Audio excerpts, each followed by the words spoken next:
On this episode of the Authentic Persuasion Show, I have Steve Benson. So Steve is the founder and CEO of Badger Maps, which is the #1 route planner for field salespeople. And this is going to be fun because this is one area I haven't spent a lot of time in, which is field sales. For Steve, after receiving his MBA from Stanford, he joined Google, where he became Google Enterprise's top sales executive globally in 2009. That's a pretty big achievement.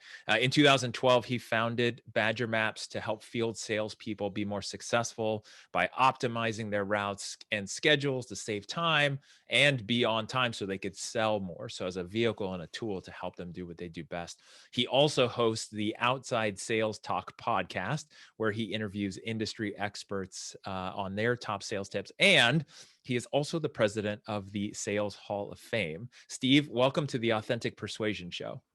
Jason, thanks for having me. I'm really excited to be here. And I am excited about you. Anyone that listens to this, I say the same thing every time. I'm excited for every guest, but I just love chatting about sales. I came to terms with that a while ago. I'm just a sales nerd, and I just don't really care about it. And I've admitted that, and I embrace it. And when I get a chance to talk to someone like yourself, who comes from a place of sales that I didn't experience, which is enterprise sales at a place like Google. And then you move that into field sales, which is also something I haven't really experienced a lot. I think that's fascinating. And where I wanted to start is let's talk about the biggest challenge. And I'm going to use the word of the year, as much as I don't like it, which is pivot, where, field salespeople may have had to pivot, which is the industry that you support, right? And we talked about this a little bit, where they have pivoted, haven't, some things are the same, some things are different. Here we are later in the year, 7+ months after the pandemic started and became a reality. What are you seeing now within the industry of field sales? Well, it's a great question. I'd say, first of all, a lot of people assume that field sales isn't happening right now, and that's definitely not the case. We have about 5,000 customers at Badger Maps now, and they're all in field or outside sales. And about 20% of those customers have either gone out of business or changed their go-to-market model in some way where they no longer needed a routing or mapping solution from us. So the other 80%, things are still happening the way it was before, and I think a lot of that is because most businesses are essential in some way. We support all different types of field salespeople. So the ones that were, say, selling beer to bars or exercise equipment to gyms, they're the ones that really got hurt the hardest, the fastest, I'd say. But if you're selling med devices to doctors or drugs to hospitals or things like tires to tire stores, that's all essential. And so those companies have not gone away. Those jobs are still there. Those things are still happening. Maybe the companies aren't quite as profitable as they once were, but I think that there has not been a major change there in field sales, and they haven't changed the way they've gone to market either. They haven't stopped meeting with their customers face to face. Face to face meetings are so important for a ton of different types of sales. It shortens sales cycles. It deepens relationships, and it's always been important. I think it's remaining important even in these crazy times.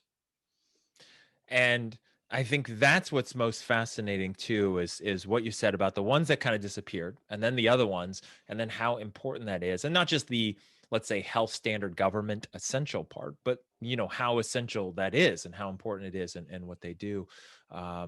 What are you seeing with the trend at all of field sales moving to inside sales, some that are shifting away from that, or blending, doing some kind of hybrid? I think it's always been blended for almost everyone. Like field salespeople also have desk work they do, right? It's not like they pretend the phone or that email doesn't exist, right? It's just for the important interactions, they're meeting with their customers face to face, to move the deal downfield, to demo something, to sit down with them, to build a relationship, that sort of thing. But I think of the 20% of customers that we lost, Some were because it shifted their go-to-market model. Sometimes it was shifting to inside sales. Sometimes it's shifting to online sales. Kind of depends on the industry. Um, for certain things, online sales would work or inside sales would work, and other things, it's just never going to be competitive. And it's something you could do for a short time, like in April of 2020, for example, when everything was Right. truly shut down. But then, as soon as things opened up again, they went back in the field. Um, because if they didn't, I think their competitors probably would, and they'd be at a disadvantage. But not to mention, it's just there for complex sales where there's multiple decision makers. It's really hard to read the room and gauge what the customer's objections really are, what their questions really are if you're not in the room. It's hard to sell complex things over Zoom. It's easy to lose people, and it's just easy to have things drag on, right? There's a lot of reasons why we haven't seen that big of a shift. But I'd say in terms of shifting from outside to inside, I mean, I think that was most people and I've got stats on this somewhere, but the vast majority were companies that were like, we had to shut down the sales team or we had to shut down the whole company, but we'll Got be it. back when things open up again. It's not like beer, bars aren't going to want beer in the future. They're going to. We just have to shutter production, shutter the sales team, shutter everything until we're able to open back up. And so that was more the message that I got from our customers that were changing. It was less, oh, we're shifting to doing this in a different way.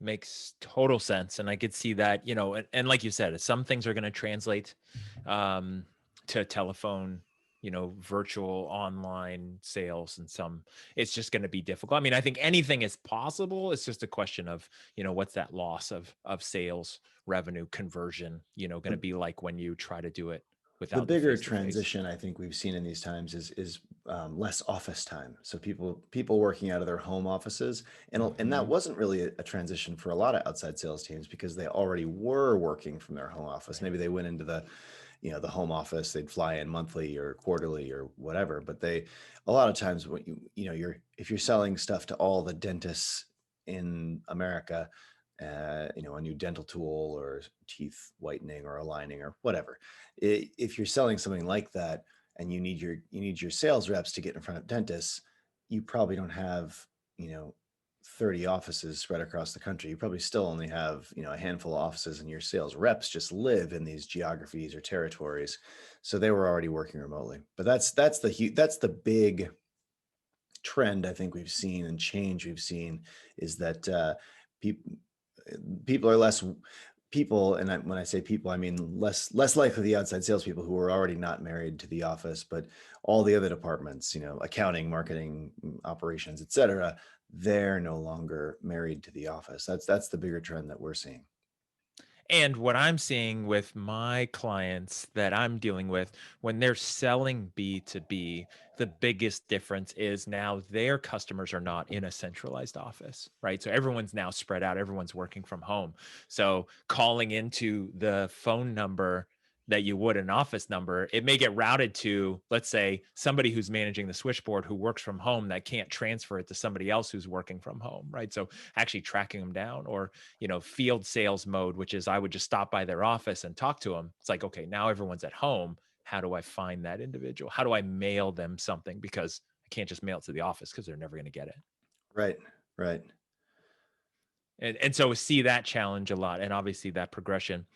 Now let's talk about sales leadership, because I know this is one of the big things that you focused on and talk about and really want to help, which is, sales leaders in a time like this where, I don't know where we're at in the scope of this economic crisis, right? I feel like maybe it's getting better, maybe it's just a lull before the storm, who knows? But, what are you seeing with that? Or what can leaders do? What are they are doing well? What are they not doing well? Well, I think leaders they face a bunch of new challenges in this kind of a bad economy, and they're doing something. Probably some of them are doing some things well, some of them are doing other things badly. But uh, I think that there are things that almost all businesses are facing right now that are new now than they were before, and we're facing them regardless of whether we're in just a short lull here and that will surge back strong, or if the the disruption that we've had will cause a kind of a ripple effect throughout the economy for a longer period of time, and we may face a longer protracted recession or depression. Regardless, I think there are things that leaders can do, and in particular sales leaders can do, is kind of the area that I try to focus on. What can they do to make these times better? Um, what one you have to react to the new world the new landscape you're looking at. So Yeah. the first major change, I think, is that your competitors may be behaving differently. They may be desperate, they may be aggressive, they may be willing to do things that they weren't willing to do before, that you need Interesting. to strategically react to. So your competitors may be discounting far more deeply than they used to, giving up a ton more margin. They may be liquidating their inventory because they're just looking to make ends meet, and so they're just flooding the market with a lower priced product to try to take market share and keep the boat floating right throughout this time. um, the competitors may be willing to give things away that they weren't willing to give away before, like free consulting, free deployment, free other free things that they can just give away, throw into deals that erode margins. And really, all of these things it's all in an effort to keep their ship floating, and often it's at your expense as their Yeah. competitors. So they're trying to steal your customers away from you. Their actions are compressing your margins. um, Another thing that I think a lot of businesses are dealing with right now is that their customers and their prospects are just behaving differently. So there's resistance to spending money. There's resistance to meeting you or entertaining new projects, new initiatives. If someone didn't want to meet with you before, now they have a fantastic excuse. Hey, we have no budget, or hey, I can't really meet with you people right now. I'm really busy. Hey, we've got all kinds of things to do. But just a lot of times spending freezes have come from the top, and so it's hard to Mhm. sell new initiatives, new ideas. um, I also think people are just generally running into margin challenges. The people who are purchasing things are a procurement department or the buyers. Often there's been a message that's gone through the organization: hey, we got to go through all our list of vendors and just squeeze everyone wherever we can to get whatever money we can out of the system. So I think aggressive procurement departments really leveraging that down economy to get discounts from you, better terms, and generally do things that make your business less attractive, make your margins tighter. And we can't be angry about this, right? We can be angry about our competitors. We can be angry about you, but really everyone's just doing what they have to do, right? So I think it's the key is, how are we going to respond to all of these things? And where's the focus going to go, right? So there's going to be a percentage of clients any business has that the one they're going to cut back, they're going to want to save money. And then from what I've seen, internally, like for my company, and then also with my clients, is that there's also other clients, they have customers, I have customers that are doubling down. They see this as an opportunity. Now's a chance to do more, to build, to grow, to solidify. I mean, you and I were talking about it right before we hit record, which is clients that are seeing what you're doing, and they've always done the same thing. Economy was great. It's really easy to be lazy with your technology, with your sales operations, with your processes, because it just works and it's making money. Tough economy comes, downturn comes, all of a sudden you've got to actually do different things and change and grow so that you can make it through this. And so it's fascinating when you see both sides of the customer demographic, which is the people who are hunkering down and the people who are doubling down. Absolutely. Yeah. And I think a lot of that depends on what industry it is, Mhm. and what opportunities are out there, and what your competitors look like. I mean, it is a great time to to chew up and grab a bunch of market share if one of your competitors is stumbling. I mean, change always creates opportunities. Yeah. And And ultimately what it comes down to is the value you provide for the right clients who appreciate that, right? No matter what it is, Hmm. the ones who want it and it's valuable, right? Again, if you're the 16th CRM software that a company probably isn't going to use because they aren't using their other ones, or this tool, it's like, okay, we're not using the other ones, and now is definitely not the time to try to buy anything new. Yeah. And conversely, a lot of times people are willing to take a look at new things right now that they weren't willing to take a look at before. Now, something that maybe was going to help, they thought, oh, that's a little bit useful, but it's low on the priority list right now. We've got all this other stuff going on. Maybe there's less stuff going on, A, and B, maybe people are looking to scrape a few more nickels off the table, and so they're willing to take, cost saving initiatives or revenue driving Mhm. initiatives more seriously now, even if they didn't seem like that big of a deal before. Maybe now there's a little fire lit underneath them. And I have seen companies where some sales people are just assuming that everyone is hunkering down because they've heard stories, or they themselves in their own personal life are hunkering down. Hmm. Yet there's customers out there just looking for it, wanting it, needing it. It's about that perspective.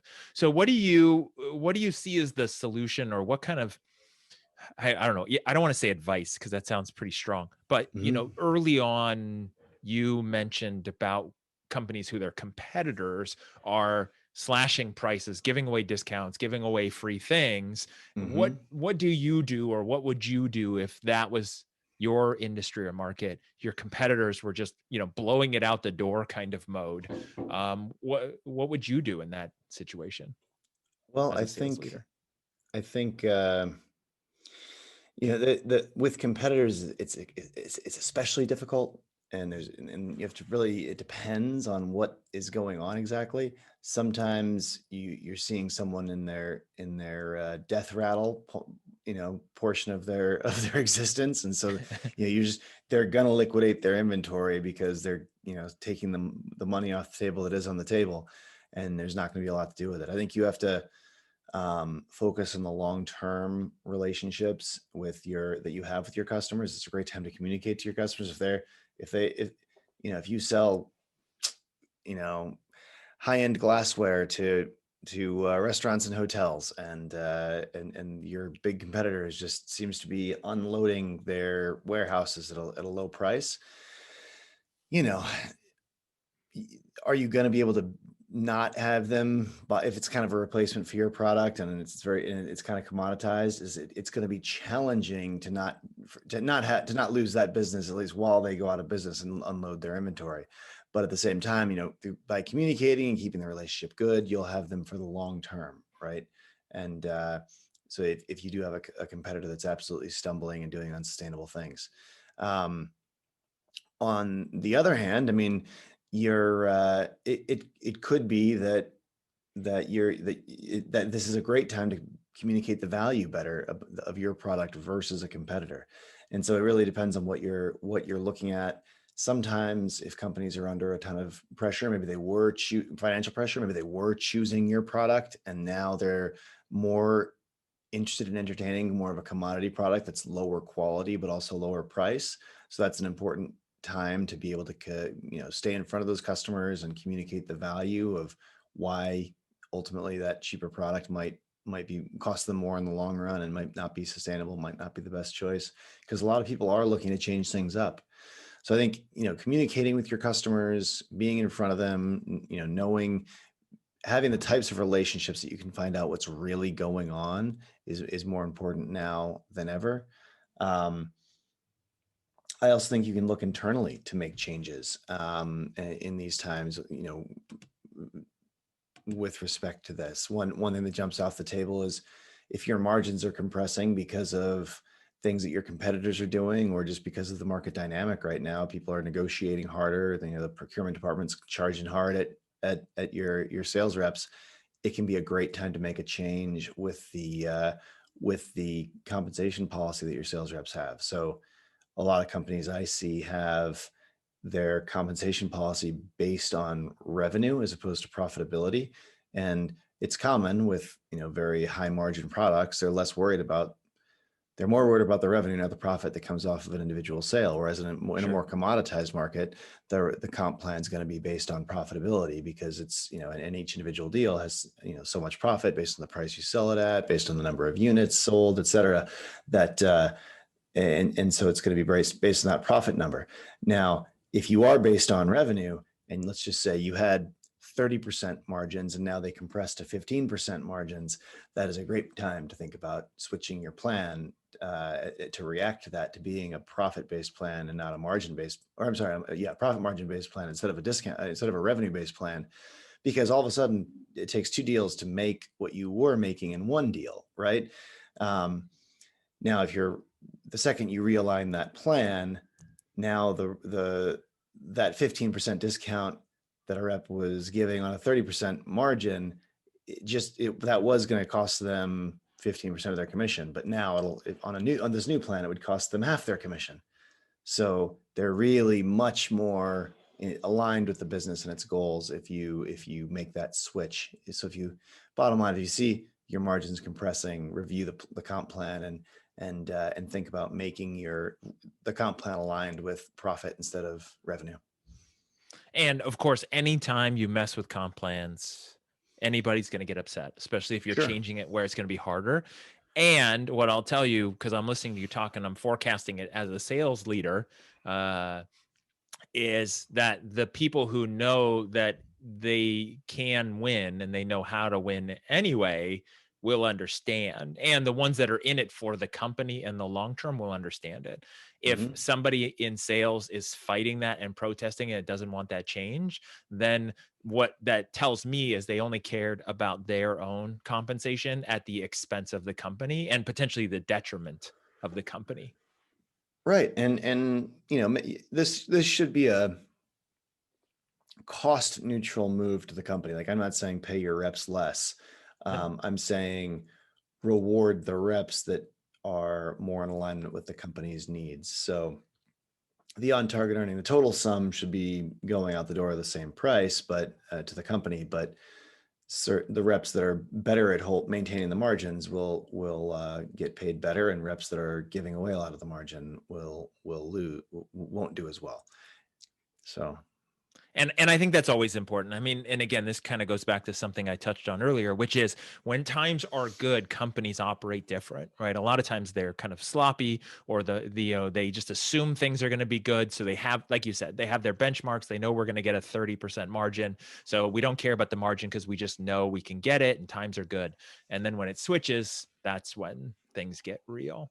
So speaking of cost reductions, one of the things I'm curious about your perspective is, now let's say you're within a business, and you kind of touched on it a minute, but you're in a business, you're a sales leader, you're running a sales or marketing team. Ownership comes down and says, you need to cut your budgets. I mean, still sell lots, still keep the company going, still, generate revenue, maybe increase revenue. But by the way, you're going to do it with a lot less, support and funds. Yeah. Have you seen that? And then how, what is your recommendation in times like that? Yeah, well, I think this is a super common conversation that's happening right now, and given that we've had great times the last decade, a lot of people maybe haven't had to deal with this sort of thing before, right?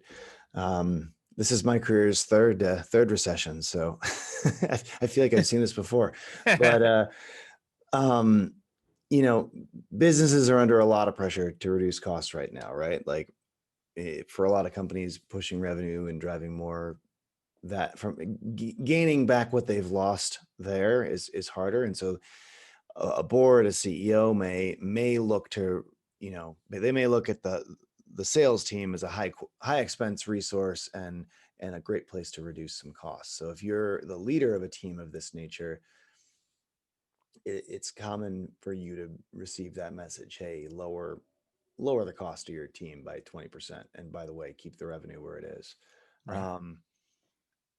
I think if you are that person, if you are that sales leader, the first thing I'd recommend doing is, and this is because I come from the perspective that salespeople are the engine of revenue in an organization. I would make the point very clearly to that leadership team: hey, revenue is important to us right now. sales should be one of the last places where we're looking to cut at this point.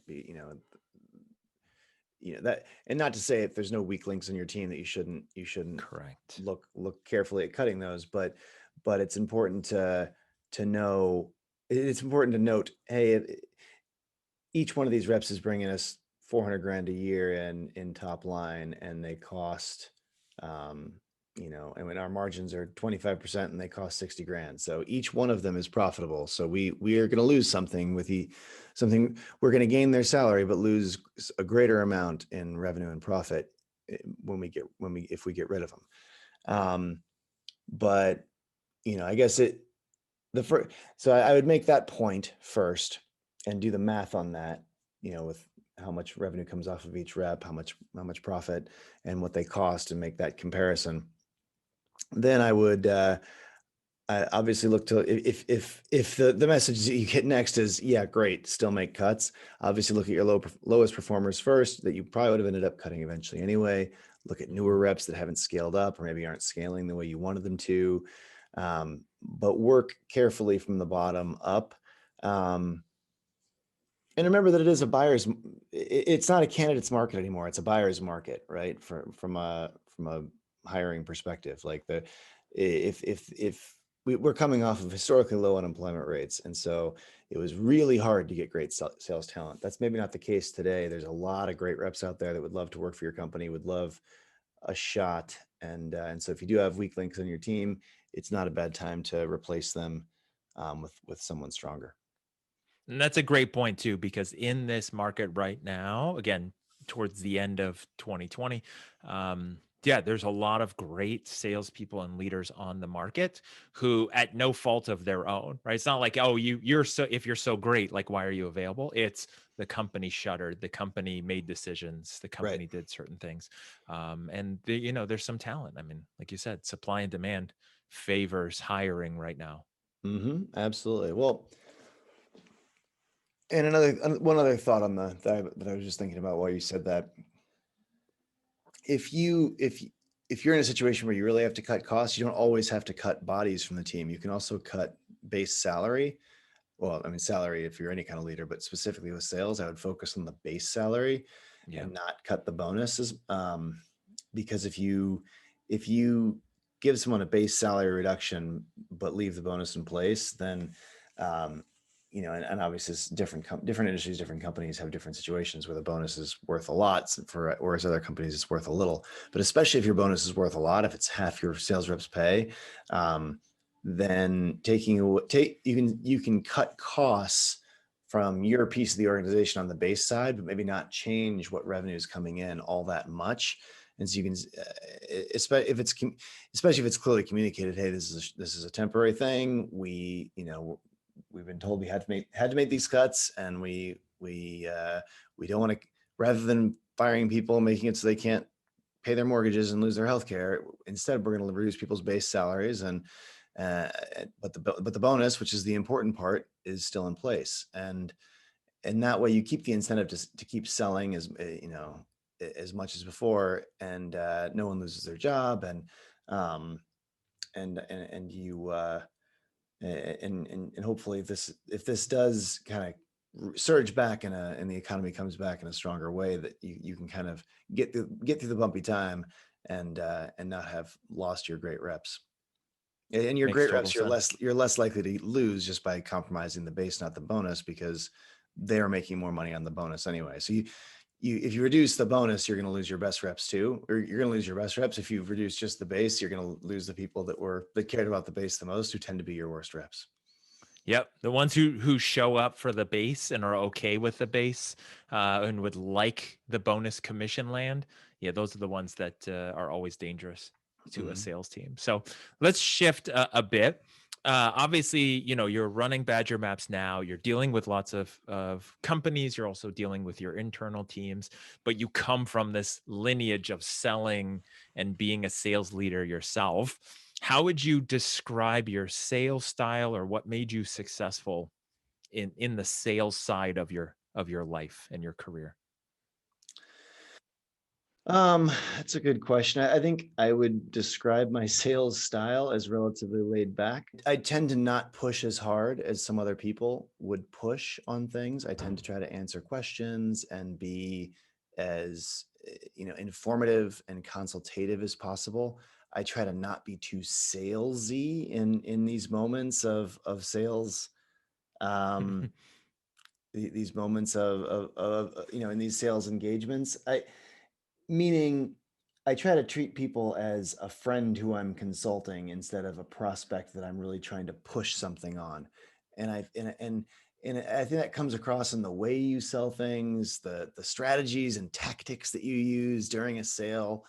You're less likely to kind of lead people down a path real tightly. You're less likely to pitch and pitch, and you're more likely to focus on them, listen to them and their problems, and try to figure out, how your solution and how and what would be really best for them, and that allows you to build the trust and that you need to really that I think of it ultimately makes the sale close better anyway.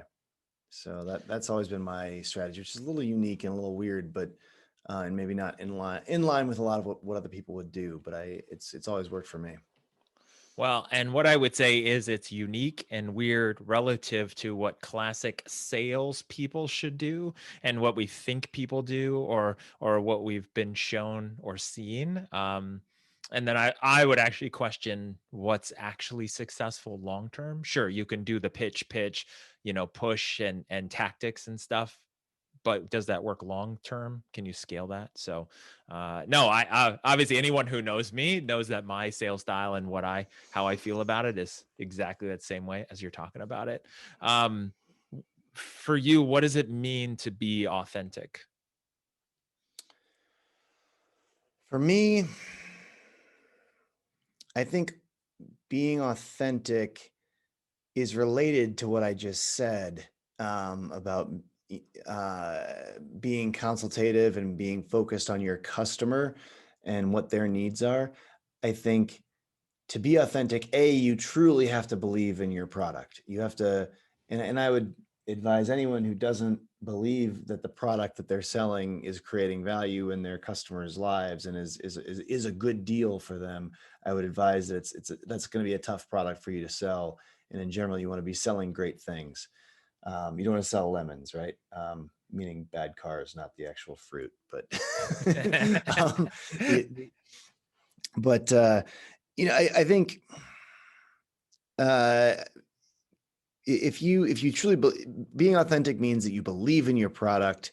It means that you understand your customer and how your product is going to help your customer or prospective customer.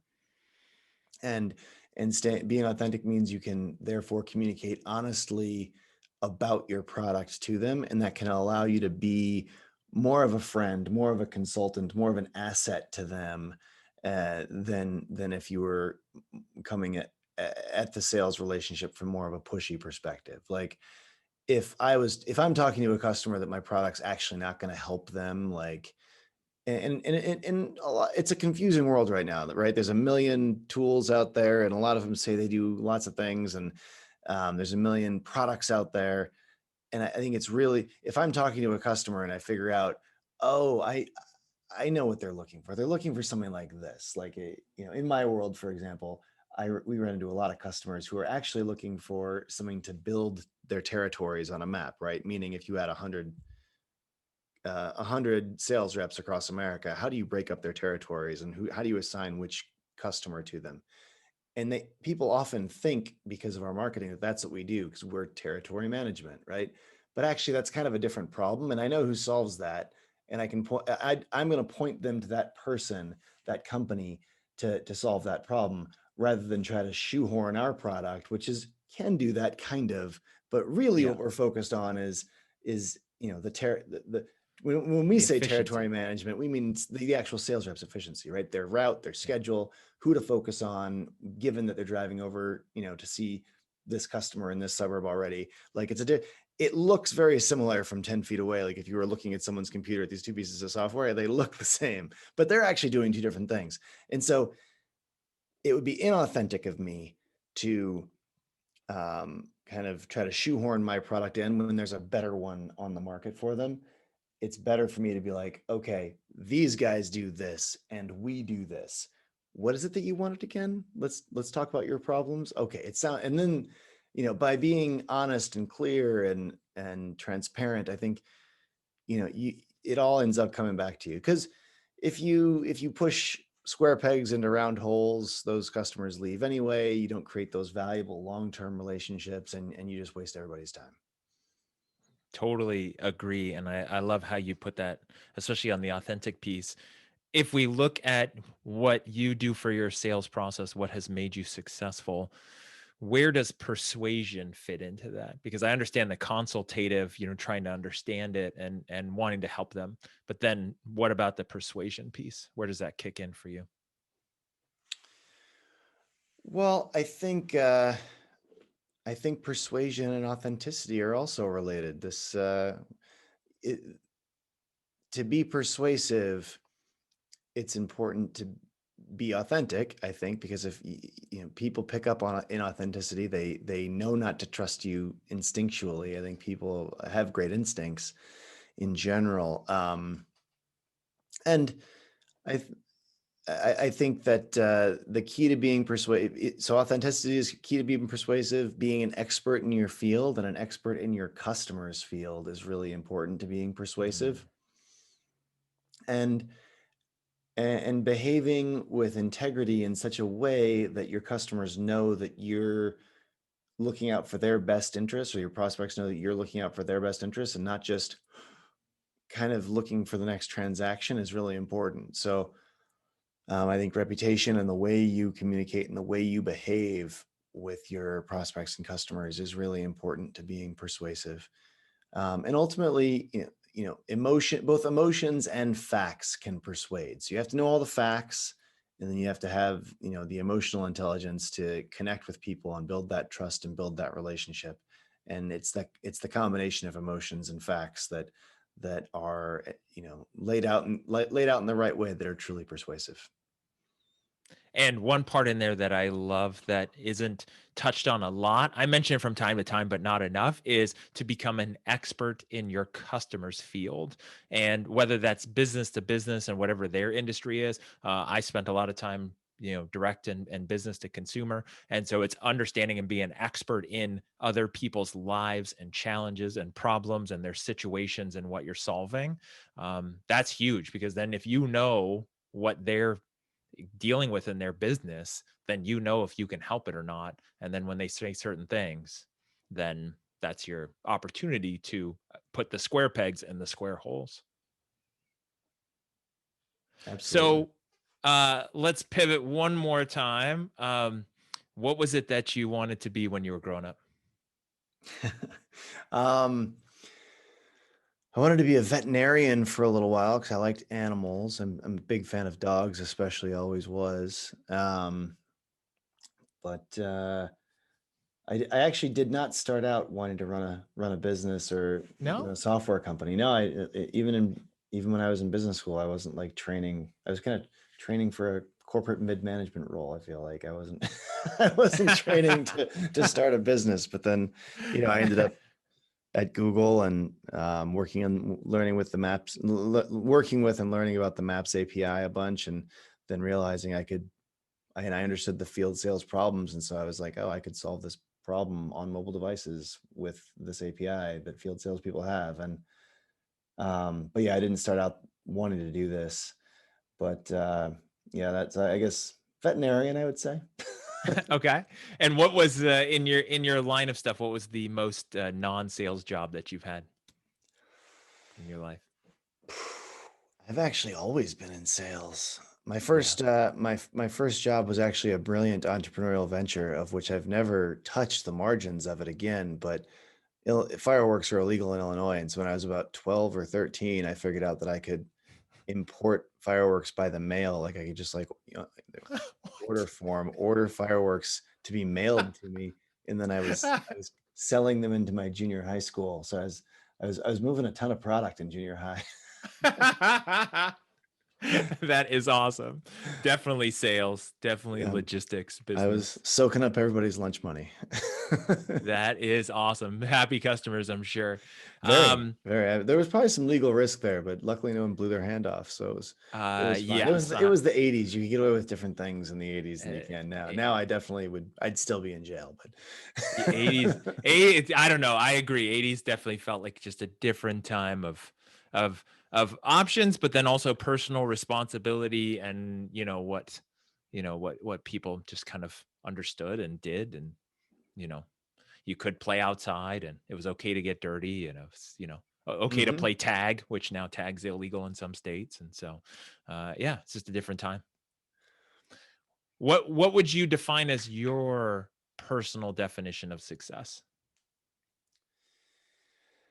Well, I guess when a lot of people say success, they mean financial success, but there's lots of elements of success. I think you be successful financially, successful from like a career satisfaction perspective.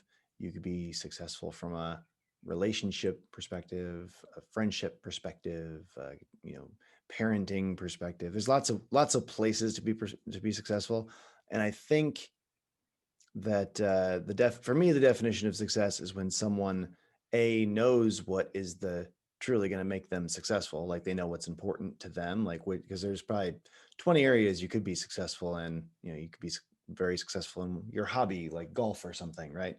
So deciding a success means defining what success is for you, because I think it's different for everybody, and then actually taking the steps to be great at the areas that you define as being most important. I suspect most people screw this up on the defining piece.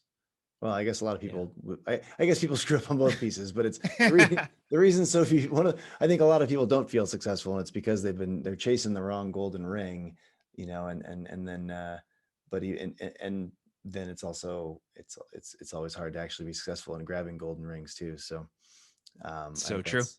that is success for me, if doing both right. There you go. And then last question, the journey or the destination? Both. I think both are Okay. important. It's important to focus on a goal, and it's important to know envision a destination, and keep working towards that destination, and know what direction the ship is sailing. But also I think the journey is extremely important, and life's about the journey, right? I mean, we're we're all going to the same destination ultimately, so I think it's important to enjoy the journey. Well, when you zoom out that far, then yes, definitely don't focus on the destination. That's not a good one. That's awesome. I love it. And I appreciate you sharing that. That's always fascinating. I love hearing what people say on that. So, some places where people can find you and the stuff you're doing. I'm going to put a bunch of links in the show notes if people want to find it. So there's the Badger Map website, which is badgermapping.com. There's the Outside Sales Talk podcast, which is at outsidesalestalk.com. And I'm sure everywhere where Mhm. podcasts are sold. You have your Sales Hall of Fame, which is on the badgermapping.com site. I know that you're super active on LinkedIn. Is that it? I think that covers That best covers the place to best find you. best place to find me. Yeah, for sure. LinkedIn, and the place to find Badger is badgermapping.com. If any of your listeners want to try out Badger, just mention that you heard about me on this podcast, and to the rep that you're talking to, and they'll give you 2 months free to mess around with the product, make sure it fits all your needs, make sure you get a chance to try it out, and make sure that it helps you before you have to make any kind of commitments or purchase anything. It's $50 a month per rep, so it's not a huge lift or anything, but it's worth checking out. Give it a shot. And I appreciate that. And you never know how many Authentic Persuasion Show listeners out there are in the field rep or field rep management industry, which I think is fascinating. Steve, thanks again for the time and sharing and helping people in sales by being here. I appreciate it. Absolutely, Jason. I really appreciate you having me on the show.